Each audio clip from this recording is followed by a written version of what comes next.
Functions in JavaScript. Functions in JavaScript are reusable blocks of code designed to perform specific tasks. They allow you to organize, reuse, and modularize code. It can take inputs, perform actions, and return outputs. क्या होता है कि JavaScript में जो functions होते हैं वो हम किसी भी स्पेसिफिक टास्क को परफॉर्म करने के लिए करते हैं, मतलब जो है ना बनाते हैं, और ये रीयूजेबिलिटी के लिए तकरीबन ज़्यादातर यूज़ होते हैं और कोड को एक ऑर्गेनाइज्ड फॉर्म में रखते हैं। फॉर एग्जांपल हमारे यहाँ पर एक फंक्शन है, ठीक है, सम नाम के फंक्शन का जो सैम्पल है या जो हम जिससे रिप्रेजेंट करते हैं या डिक्लेयर करते हैं वो डायरेक्टली यहाँ पर आप चेक कर सकते हैं कि फंक्शन कीवर्ड लिख के हम जावास्क्रिप्ट में फंक्शन यूज़ करते हैं। उसके बाद हम जो है ना फंक्शन का नाम देते हैं, उसमें अंदर हम पैरामीटर्स पास करवाते हैं, दीज आर कॉल्ड पैरामीटर्स, ठीक है। उसके बाद ये पैरामीटर्स रिटर्न होंगे किसी भी अर्थमेटिक या किसी भी ऑपरेशन के साथ या कंपैरिजन ऑपरेटर्स के साथ। उसके बाद हम जो है ना उसके वैल्यूज या तो हम ऑब्जेक्ट में पास करवाएंगे या तो हम फंक्शन के कंस्ट्रक्टर या फंक्शन के जो है ना नेम लिख के डायरेक्टली हम उसके पैरामीटर्स जो भी हैं एक्स और वाई उनका वैल्यू यहाँ पर दे देंगे और उनका वैल्यू क्या हो रहा है यहाँ पर ऐड हो रहा है, ठीक है। तो ये इसका आउटपुट आपके पास शो हो रहा है। तो यहाँ पर हम प्रैक्टिस करते हैं विजुअल स्टूडियो में। यहाँ पर हम सबसे पहले फंक्शन की डेफिनेशन लिखते हैं। Function is the simple reusable block of code that can be created for specific task to be performed, ठीक है। तो फंक्शन एक रीयूजेबल ब्लॉक ऑफ कोड है और ऑर्गेनाइज्ड ब्लॉक ऑफ कोड है जिसमें क्या करते हैं हम स्पेसिफिक टास्क को परफॉर्म करते हैं, ठीक है। तो यहाँ पर हम एक फंक्शन का एग्जांपल ले लेते हैं, फंक्शन सम, और जो है ना इसमें हमारे एक्स और वाई दो पैरामीटर्स हैं, या आप ले लो कि एक्स और वाई आप ए भी ले सकते हो, जो आप चाहो। रिटर्न में हम क्या कर रहे हैं, इनको एक्स और वाई को क्या कर रहे हैं, प्लस कर रहे हैं। हम यहाँ पर एक्स और वाई को मल्टीप्लाई कर देते हैं, ठीक है, वैल्यूज को। उसके बाद हम क्या कर रहे हैं, लॉग कर रहे हैं, ठीक है। लॉग में अंदर सम और यहाँ पर वैल्यूज हम इनके दे रहे हैं, ठीक है। तो यहाँ पर कल मैंने आपको बताया था कि नोड जेएस एनवायरनमेंट आपको लाजमी है कोड को टर्मिनल पर रन करने के लिए, जावास्क्रिप्ट कोड को। तो उम्मीद है वो आपने इंस्टॉल कर लिया होगा और मैंने वीडियो भेजा था कल ग्रुप में। अदरवाइज अगर आपको कंसोल लॉग और ये चीज़ें नहीं पता सिंपली, तो आप जाके पिछले वाला वीडियो देखें जो यूट्यूब पर अपलोड किया गया है और उसमें क्लियरली चीज़ें समझाई गई हैं, जो आपको यहाँ पर अगर आपको बेसिक्स चीज़ें नहीं आ रही। तो यहाँ पर क्या है कि फंक्शन हमने एक बनाया है, उसमें सम नाम का एक फंक्शन है जिसमें क्या हो रहा है कि दो पैरामीटर्स पास हो रहे हैं एक्स और वाई, और रिटर्न हम कर रहे हैं वैल्यूज एक्स इंटू वाई, यानी कि एक्स मल्टीप्लाई हो जाए वाई से, ठीक है, और ये 9 मल्टीप्लाई हो जाएगा 7 से। तो यहाँ पर हम टर्मिनल ओपन करते हैं, वर्ड रैप कर देते हैं ताकि हमारी लाइंस टर्मिनल ओपन कर देते हैं, और यहाँ पर क्या करना है हमें, नोट कोड को रन करने के लिए स्क्रिप्ट डॉट जेएस, ठीक है। नोट स्क्रिप्ट डॉट जेएस हमने लिख लिया। अब क्या होगा कि आपके पास यहाँ पर ये मल्टीप्लाई होके वैल्यूज आपके पास आ जाएंगे, 7 इंटू 9 आपके पास 63 आंसर आ चुका है। तो ये होता है फंक्शन। फॉर एग्जांपल यहाँ पर हमने यूज किया है, और हम दूसरी ये रीयूजेबल कैसे है कि हम ये पिक करके सिंपली दूसरी जगह पर भी रन कर सकते हैं, तो इसलिए हम इसको रीयूजेबल कहते हैं और ऑर्गेनाइज्ड कहते हैं, या कहते हैं कि हमारे पास मॉड्यूलर है। उसके बाद हमारे पास हम आते हैं नीचे फंक्शन सिंटैक्स एंड वर्किंग। मैंने आपको बता दिया है कि फंक्शन सिंटैक्स और वर्किंग कैसे होती है सिंपली, तो ये चीज़ डिस्कस करने की ज़रूरत नहीं क्योंकि मैंने आपको यहाँ पर प्रॉपरली समझा दिया है। उसके बाद कुछ चीज़ें होती हैं जो नीचे हम डिस्कस करेंगे। यहाँ पर होते हैं रिटर्न, यहाँ पर होते हैं फंक्शन पैरामीटर्स, ठीक है।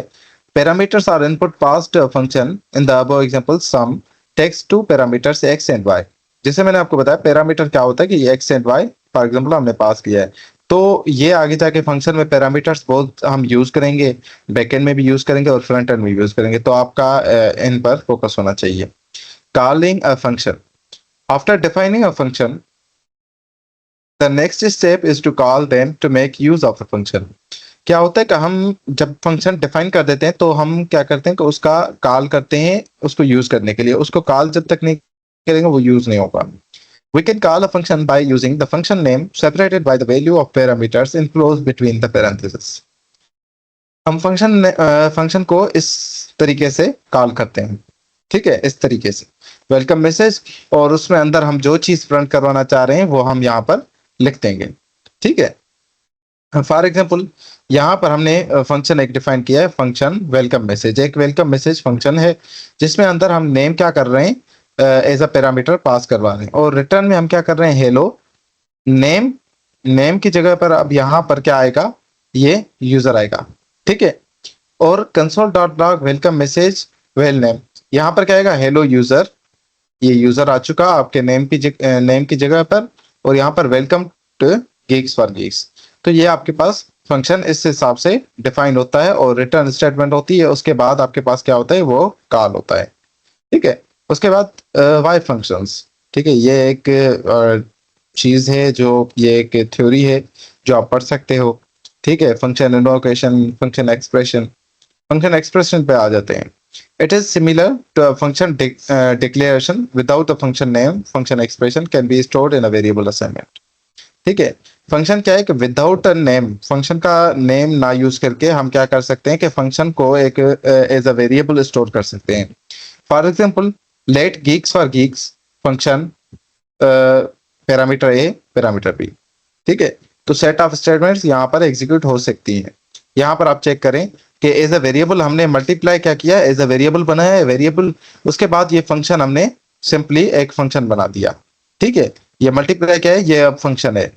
यानी कि मतलब ये वेरिएबल में हमने फंक्शन को मतलब डिक्लेयर किया, ठीक है। और उसके बाद हमने कीवर्ड लिया, और उसके बाद हमने पैरामीटर्स लिए। तो ये सिंपली क्या है कि एज अ हम वेरिएबल फंक्शन को ले रहे हैं, ठीक है। यहाँ पर ये वेरिएबल है और रिटर्न कर रहे हैं हम इनके वैल्यूज, और यहाँ पर कंसोल डाटा मल्टीप्लाई 4 into 5। उसके बाद होते हैं हमारे पास एरो फंक्शंस, जो ज्यादातर रिएक्ट में यूज होते हैं, और हम तकरीबन ये चीज यूज करेंगे, arrow functions. Arrow functions are concise syntax for writing functions introduced in ES6, and they do not bind their on this context.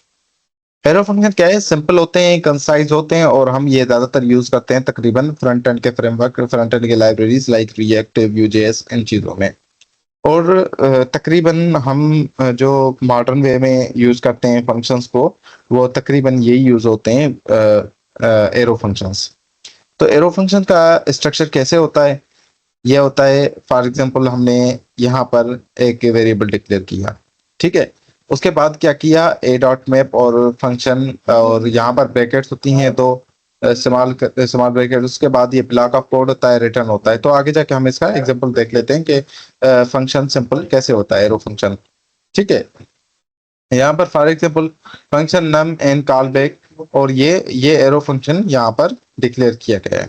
Arrow function नहीं, ये सिंपल फंक्शन है। और एरो फंक्शन मैं आपको बताता हूँ, कांस डबल, ये इस हिसाब इस तरीके को हम एरो फंक्शन बोलते हैं, ठीक है। यहाँ पर मैं आपको एक और एग्जांपल करवाता हूँ। फॉर एग्जांपल ओके, तो यहाँ पर नहीं है, मैं आपको लेके चलता हूँ, सॉरी, मैं आपको लेके चलता हूँ एक एग्जांपल की तरफ। यहाँ पर एक एग्जांपल है, just a second, demo recipe. यहाँ पर एक एग्जांपल है हमारे पास, तो हम ये ओपन करते हैं ताकि मैं आपको सिंटैक्स शो करवा सकूं कि एरो फंक्शन का सिंटैक्स क्या होता है। आप सबको आवाज आ रही है क्लियरली? ओके, तो हम चलते हैं यहाँ पर एक एसआरसी के अंदर ऐप डॉट एक्स, और आप ये चेक करें यहाँ पर ये सिंपली हमने क्या किया है, एरो फंक्शन बनाया है। ये ऐप डॉट एक्स, ये आप चेक करिए, सिंपली क्या है, एरो फंक्शन है ये यहाँ तक। एरो फंक्शन हम कैसे बनाते हैं, सिंपली हमारी जो यहाँ पर सिंटैक्स में आपको बताता हूँ। यहाँ पर हम चलते हैं और यहाँ पर हम आते हैं, यहाँ पर C, just second, R F C, तो आप चेक करिए यहाँ पर ये एरो फंक्शन होता है कांस्ट एप, और उसके बाद इक्वल होता है, उसके बाद दो ब्रैकेट्स होती हैं जो पैरामीटर पास करवाने के लिए होते हैं, जैसे हम यूजर स्टेट मैनेजमेंट लिखते हैं, या बहुत सारी चीजें होती हैं हमारे पास यहाँ पर जो हम पास करवाते हैं इन चीजों में। और ये आपके पास यहाँ पर इस तरीके का फंक्शन होता है। ठीक है, तो ये फंक्शन हमारा एरो फंक्शन कहलाता है। ओके, तो सिंटैक्स मैंने आपको बता दिया, और ये कंसाइज्ड वे होता है फंक्शन का। उसके बाद हम आते हैं यहाँ पर हमारा दूसरा जो टॉपिक है इसमें, function binding. In JavaScript, function binding refers to the process of associating a function with a specific context. This value, the bind method creates a new function that when called has its this keyword to set the provided value. क्या होता है कि एक provided value होता है for example हमें, तो उसको सेट करने के लिए फंक्शन के किसी भी मतलब ऑब्जेक्ट से, तो वो हम दिस कीवर्ड को यूज करते हैं। फॉर एग्जांपल ये मैं आपको समझाता हूँ एक एग्जांपल से, ऐसे आपको चीजें आई डोंट थिंक क्लियर होंगी। ये फॉर एग्जांपल आपने वेरिएबल कांस्ट पर्सन एक लिखा है, ठीक है। उसके बाद उसका जो ये ब्लॉक है उसमें क्या है, उसमें नेम है उसका, ठीक है। नेम क्या है, ये एज ए ऑब्जेक्ट यहाँ पर लिया गया है, ठीक है। ये फंक्शन है और इसका ये ऑब्जेक्ट लिया गया है नेम, ठीक है। या वेरिएबल आप मान लें, उसका एक ऑब्जेक्ट है, ठीक है, यहाँ पर एक नेम, ठीक है। उसके बाद ग्रीट है, ग्रीट में अंदर हमने फंक्शन यूज किया है। फंक्शन में क्या बोल रहा है, हेलो दिस नेम, मतलब कि हेलो आ जाए, और पर्सन क्या है, जो पर्सन हम यहाँ पर नेम है, ये नेम हम दिस की वर्ड से यहाँ पर एक्सेस कर रहे हैं, ठीक है। और ये मतलब हेलो के बाद ये GFG आ जाए हमारे पास जो नेम है इसका। फिर हम क्या करेंगे, इसको कॉल करवाएंगे कांस्ट ग्रीट। यहाँ पर अब आप चेक करें कि जो फंक्शन है हमारा उसको हम कॉल लेंगे। यहाँ पर ये ऑब्जेक्ट है, ग्रीट हमने लिखा, और इसका एक ऑब्जेक्ट बनाएंगे हम पर्सन डॉट ग्रीट, ठीक है। और उसके बाद ग्रीट जब भी हम कॉल करवाएंगे तो क्या होगा कि ये नेम भी कॉल हो जाएगा इनके साथ, ठीक है। तो ये ऑब्जेक्ट है, नेम भी इनके साथ कॉल हो जाएगा ग्रीट के साथ। जो ग्रीट एक फंक्शन है और उसके ऑब्जेक्ट, ये उसका एक ऑब्जेक्ट बना रहे हैं हम, ये पर्सन डॉट ग्रीट का एक हम ऑब्जेक्ट बना रहे हैं। और ग्रीट जब भी हम कॉल करेंगे तो यहाँ पर ये क्या हो जाएगा कि ये इन दोनों कॉल करेगा, हेलो दिस नेम। लेकिन यहाँ पर अनडिफाइंड आएगा वैल्यू। अब क्यों, क्योंकि यहाँ पर हमने बाइंड नहीं किया, बाइंड मेथड नहीं इंप्लीमेंट किया। तो जब भी हम बाइंड मेथड इंप्लीमेंट करेंगे किसी भी अपने जो है ना ऑब्जेक्ट के साथ, बाइंड मेथड जब भी हमारा इंप्लीमेंट होगा तो क्या होगा कि ये भी हम एक्सेस कर सकते हैं, ये नेम भी हम किसी भी फंक्शन में एक्सेस कर सकते हैं। यहाँ पर the bind method is used to create a new function that when called has its this value set to the specified value regardless of how the function is invoked, ठीक है। जैसे मैंने आपको बताया कि फंक्शन एक क्रिएट होता है ऑब्जेक्ट में, ठीक है। और ऑब्जेक्ट का, हम फंक्शन का एक ऑब्जेक्ट यहाँ पर बाइंड के थ्रू क्रिएट करेंगे। बाइंड के थ्रू क्रिएट करके हम यहाँ पर हेलो, और उसके बाद जो ये दिस है, दिस नेम जो है ये यहाँ पर एक्सेस हो जाएगा, और आपके पास हेलो GFG का वैल्यू आ जाएगा। ये होता है बाइंड मेथड, ठीक है। हम बाइंड की किसके हिसाब से यूज करते हैं, बाउंड। फॉर एग्जांपल एक हमने वेरिएबल यहाँ पर क्रिएट किया, उसको असाइन हम कर देंगे ये इस ऑब्जेक्ट से, और बाइंड पर्सन से, बाइंड मेथड यूज करके हम पर्सन को यूज करेंगे, तो आपके पास वैल्यूज आ जाएंगे। फॉर एग्जांपल यहाँ पर ये हम करते हैं, जैसे हम ज्यादातर चीजें कवर कर पाए, तो मैंने यहाँ पर कॉपी करके पेस्ट कर लिया और हमने सेव किया। और उसके बाद हम टर्मिनल पर आते हैं, तो यहाँ पर हम नोट स्क्रिप्ट और चेस हेलो GFG, तो ये क्या है, ये माइंड है, और इस हिसाब से हम दिस कीवर्ड को यूज करके कोई सा भी वेरिएबल एक्सेस कर सकते हैं। तो ये आपको नोट्स मिल जाएंगे, और आपको ये वीडियो भी अपलोड हो जाएगी यूट्यूब पर। तो अगर कोई भी चीज़ क्लियर नहीं हो रही तो वहां पर भी आप देख सकते हैं। अदरवाइज आप कोई सा भी क्वेश्चन मुझसे लास्ट में कर सकते हैं। यहाँ पर हम आते हैं नीचे, कॉल मेथड, ठीक है। तो इस हिसाब से कॉल होता है, कॉल भी एक मेथड होता है जिसको हम कॉल करके और अपना जो भी ऑब्जेक्ट है, सिटी नेम है नोएडा, और पर्सन का नेम है जो वो कॉल करेंगे, ठीक है। हेलो सेम आएगा। तो इस हिसाब से ये कॉल मेथड होते हैं, अप्लाई मेथड होते हैं, ये डिफरेंट टाइप के मेथड हैं फंक्शन में। ठीक है। उसके बाद हम आते हैं यहाँ पर इटरेटर में। इटरेटर कौन सा टॉपिक है, क्या है इटरेटर में? जावास्क्रिप्ट इटरेटर, अच्छा यहाँ पर चीजें जो इम्पोर्टेंट है आगे के फ्रेमवर्क्स के लिए वो मैं कवर करवा रहा हूँ, ठीक है। और इंशाल्लाह अगर हमारे पास टाइम बच गया, टाइम सेव हो गया, तो हम आगे की ये जो चीजें हैं वो भी कवर करेंगे, ठीक है। और जो जावास्क्रिप्ट के फ्रेमवर्क आएंगे, रिएक्ट आएगा जैसे लाइब्रेरी है, और उसके बाद जो एक्सप्रेस जेएस और नोड जेएस जो चीजें हम कवर करेंगे उसमें, तो जावास्क्रिप्ट उसमें सारी हमारी क्लियर हो जाएगी, ठीक है। जो भी चीजें हैं वो तकरीबन हम वहां पर क्लियर कर देंगे, जो जो चीजें रह रही हैं, ठीक है। हाल ही फिलहाल मैंने एक शेड्यूल बनाया है जिसके हिसाब से आपको यहाँ पर पढ़ना है। यहाँ यहाँ पर क्या होता है कि यहाँ पर ये जो वैल्यूज हैं, यहाँ पर एक इटरेटर होता है जिसका लूप चलता है, ठीक है। सैंपल का एक iterator. JavaScript iterator is an object और pattern that allows us to traverse over list और कलेक्शन। लिस्ट या कलेक्शन को ट्रैवर्स करने के लिए हम इटरेटर यूज करते हैं जावास्क्रिप्ट का, ठीक है, जो नेक्स्ट मेथड के थ्रू यूज होता है, ठीक है।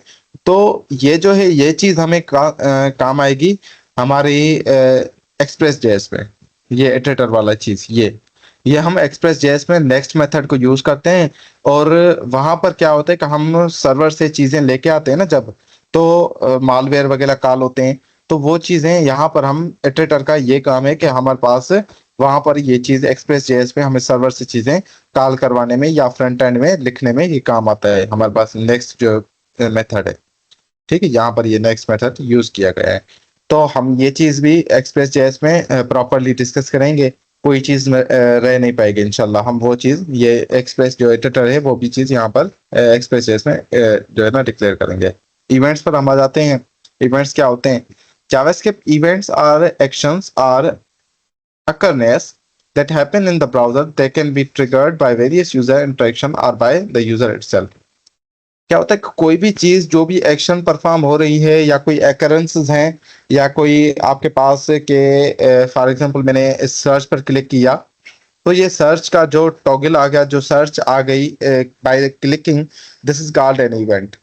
This is called an event that is performed by a browser, ठीक है। तो इसको हम इवेंट बोलते हैं, जावास्क्रिप्ट का इवेंट बोलते हैं। तो ये कैसे होता है? फॉर एग्जांपल मैंने एक जीएफजी लिखा हुआ है और मैंने उसको क्लिक किया, जीएफजी को मैंने क्लिक किया, तो मेरे पास गीक्स फॉर गीक्स लिख के आ गया। तो इसको हम बोलते हैं इवेंट, ठीक है। जब भी हम क्लिक करें या हम कोई चीज, फॉर एग्जांपल हम फिलहाल के लिए तो क्लिक ही है, और बाकी भी इवेंट्स हैं बहुत सारे जो हम इंशाल्लाह डिस्कस करेंगे, ठीक है। तो the on click attribute in the button calls the my function when clicked the my function। जब भी क्लिक करेंगे तो क्या होगा कि ऑन क्लिक, यहाँ पर फॉर एग्जांपल क्लिक में क्लिक करेंगे तो गीक्स फॉर गीक्स लिख के आ जाएगा, ठीक है। तो ये एक इवेंट है, ऑन क्लिक एक इवेंट है। बहुत सारे मेथड्स हैं, ठीक है। इवेंट टाइप होते हैं, माउस इवेंट्स होते हैं, कीबोर्ड इवेंट्स होते हैं, फार्म इवेंट्स होते हैं और विंडोज इवेंट होते हैं, ठीक है। अब हमारे पास इवेंट एट्रीब्यूट कौन कौन से होते हैं? ऑन क्लिक होता है, ऑन माउस होवर होता है, जब भी हम होवर करें तो कोई चीज परफॉर्म हो, जैसे ये होवर कर रहा हूं तो कलर चेंज हो रहा है। तो ये कलर चेंज का तो नहीं है, लेकिन हाँ ये तो सीएसएस की प्रॉपर्टी है, लेकिन हाँ होवर में बता रहा हूँ कि माउस जब भी मैं होवर करूं तो कोई चीज परफॉर्म हो, तो इसको हम इवेंट बोलते हैं, ठीक है। ऑन माउस होवर इवेंट बोलते हैं। ऑन माउस आउट, ऑन की डाउन, ऑन की अप, तो ये सारे इवेंट्स हैं, ठीक है, जो हम जावास्क्रिप्ट में तकरीबन हमारा ऑन क्लिक परफॉर्म होता है तो हम ऑन क्लिक ही वो देखेंगे। उसके बाद हमारे पास यहाँ पर हम आते हैं नंबर्स, बहुत ही इंपॉर्टेंट टॉपिक है, तो ये चीज हम कवर करते हैं। JavaScript numbers are primitive data types. ये प्रिमिटिव डेटा टाइप्स होते हैं, जैसे हमने पहले क्लास में भी डिस्कस किया है। And unlike other programming language, you don't need to declare different numeric types like int, float, etc. int, float हमें इस जावास्क्रिप्ट में डिक्लेयर करनी नहीं पड़ती, या कोई और नंबर का डेटा टाइप, जैसे हम दूसरी मतलब लैंग्वेजेस में डिस्कस करते हैं, जैसे बिग इंट हमने डिक्लेयर कर लिया, तो ये चीज हम यहाँ पर डिक्लेयर नहीं करते। JavaScript numbers are always stored in double precision 64-bit binary format, i.e. 754. This format stores numbers in 64-bit. अब ये जो फॉर्मेट है 64-बिट फॉर्मेट, i.e. 754 जिसको हम बोलते हैं, ये क्या करता है? 64 बिट्स नंबर्स स्टोर करता है। अब 0 से 64 बिट मतलब 0 से 51 तक bits store the value fraction, ठीक है। उसके बाद 52 से 62 बिट्स स्टोर द एक्सपोनेंट, ठीक है, एक्सपोनेंट्स क्या होते हैं, और 63rd bit store the sign, sign को स्टोर करता है। Numeric types in JavaScript. In JavaScript, numbers play an important role and understanding their behavior is an essential for effective programming. Let's explore the various aspects of numeric types in JavaScript. The only numeric type क्या होता है कि एक numeric type होते हैं जो double precision 64 bit, जो मैंने अभी आपको पहले ही यहाँ पर डिस्कस की कि तकरीबन 3 चीजें होती हैं इसमें। Integers and floating point numbers are both represented using this format. The numeric precision is 54, 53 bits allowing for an accurate representation of an integer. अब यहाँ पर 53 बिट्स जो है ना रिप्रेजेंट कर सकते हैं हम जावास्क्रिप्ट में। उसके बाद अब यहाँ पर वैल्यूज रेंजिंग फ्रॉम 53 टू -53, ठीक है, -53 टू +53 टू 53। उसके बाद है scientific notation. JavaScript allows writing extra large or extra small numbers using scientific exponent notation. Scientific exponent notation के थ्रू हम क्या करते हैं कि जावास्क्रिप्ट अलो करता है कि हम और नंबर्स को छोटा और बड़ा करके लिख सकते हैं। यहाँ पर फॉर एग्जांपल ई हमने लिख लिया ना, तो क्या होगा कि फाइव जो है ना इसके, अब यहाँ पर क्या होगा कि फाइव जो है ना, यहाँ पर 5 6 और बाद में 5 टाइम्स 0 आ जाएगा क्योंकि हमने ई यूज किया है, E5, ठीक है। यहाँ पर 1 2 3 4 5, ठीक है। उसके बाद क्या है, -5 जब भी हम लिखेंगे तो क्या आ जाएगा, पॉइंट के बाद तकरीबन ये हमारे पास 5 वैल्यूज होंगे, ठीक है। तो इसके हिसाब से एक्सपोनेंशियल को जावास्क्रिप्ट एक्सपोनेंट को साइंटिफिक नोटेशन को सपोर्ट करता है। Integer precision, integer number without a period और exponent notation are accurate up to 15 digits. 15 digits तक हम यहाँ पर लिख सकते हैं विदाउट अ पॉइंट और डेसिमल पॉइंट। यहाँ पर आप चेक कर सकते हैं कि यहाँ पर हमने लिखा है 15 डिजिट तक हमारे पास हम लिख सकते हैं। Floating point precision, floating point हम कितने टाइम्स तक लिख सकते हैं जावास्क्रिप्ट में, हमारे पास 100% एक्यूरेसी होती है और हम जितने भी चाहे वो जो है ना रिप्रेजेंटेशन लिमिटेशंस के अलावा हम लिख सकते हैं। आप यहाँ पर चेक कर सकते हैं, ठीक है। उसके बाद अब एडिंग नंबर्स एंड स्ट्रिंग, जो मैंने आपको पहले ही डेटा टाइप्स में डिस्कस करवाया था कि हम नंबर्स और स्ट्रिंग को कैसे ऐड कर सकते हैं, जिसको हम कॉन्केटिनेशन बोलते हैं। तो अगर आपने वो नहीं देखा, नहीं पढ़ा, तो आप पहले वाला वीडियो चेक कर सकते हैं, ठीक है। और उसके बाद न्यूमेरिक स्ट्रिंग्स होते हैं हमारे पास, और डेसिमल नंबर्स होते हैं जो हम लिखते हैं यहाँ पर जावास्क्रिप्ट में, जावास्क्रिप्ट डायरेक्टली सपोर्ट करता है। ऑक्टल नंबर्स होते हैं जो हम यहाँ पर लिख सकते हैं। और उसके बाद बाइनरी नंबर्स होते हैं, बाइनरी नंबर्स को डायरेक्टली यहाँ पर ये जावास्क्रिप्ट सपोर्ट करता है। उसके बाद है हमारे पास स्ट्रिंग, स्ट्रिंग इम्पोर्टेंट टॉपिक है। String in DSA using JavaScript, a string in JavaScript is a sequence of characters enclosed in single, double or backticks. Strings in JavaScript are immutable, meaning their contents cannot be changed after creation. Any operation that modifies a string actually creates a new string. String create करने के लिए अब हमें double quotes या single quotes की जरूरत पड़ती है। यह है डबल कोट्स और यह है सिंगल कोट्स। फॉर एग्जांपल यहाँ पर हम आते हैं और लेट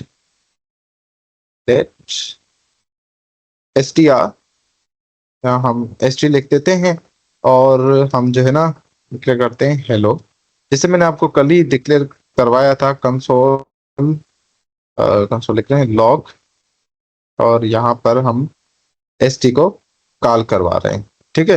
तो यहाँ पर जब भी हम इसको रन करेंगे तो क्या हो जाएगा, स्ट्रिंग हमारी प्रिंट होके आ जाएगी। script.js,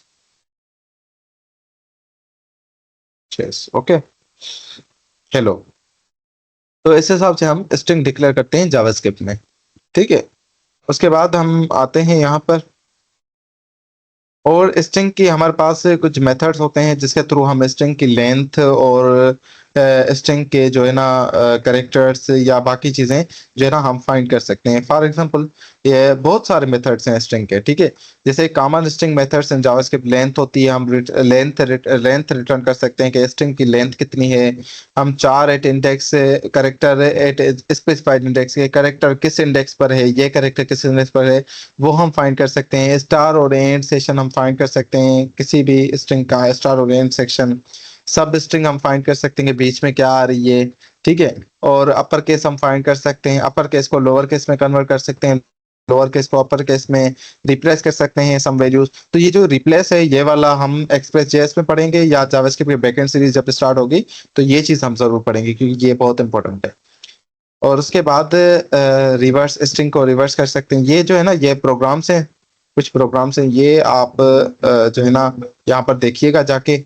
ये असाइनमेंट मैं आपको दे रहा हूँ कि स्ट्रिंग को रिवर्स कैसे करते हैं, पैलेंड्रोम कैसे चेक करते हैं, check for subsequence, check anagram, और ये सारी चीजें, ये तकरीबन ये 7 चीजें हैं आपके पास।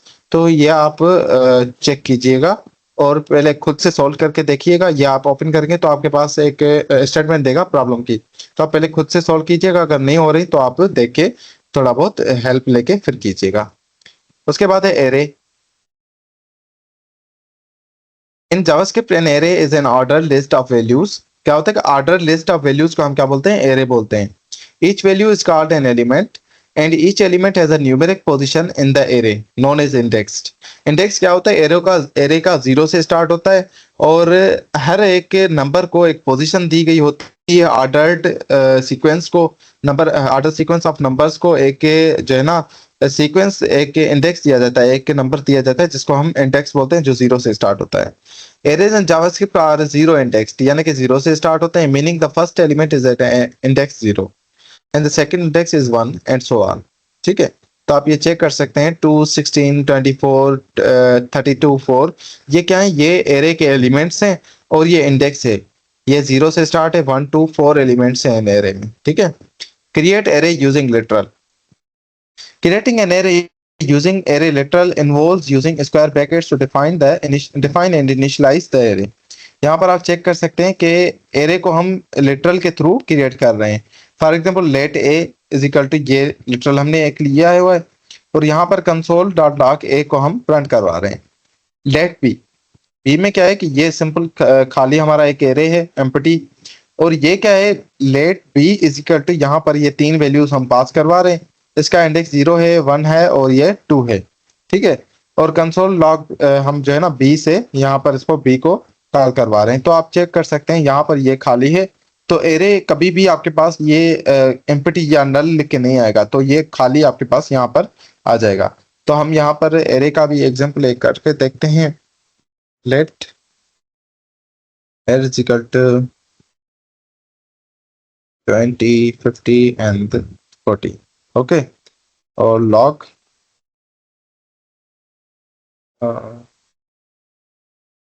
एरे। ठीक है, तो यहाँ पर आपने इसको कमेंट कर देना है और हम इसको रन करके देखते हैं नीचे जाके। तो आप चेक कीजिएगा यहाँ पर ये एरे आपका आ चुका है। एक तो मेथड ये है एरे डिक्लेयर करने का कि हम लिटरल के थ्रू करें। Create using new keyword constructor. अब हम कंस्ट्रक्टर के थ्रू एरे हम डिक्लेयर कर सकते हैं। For example let a is equal to new array.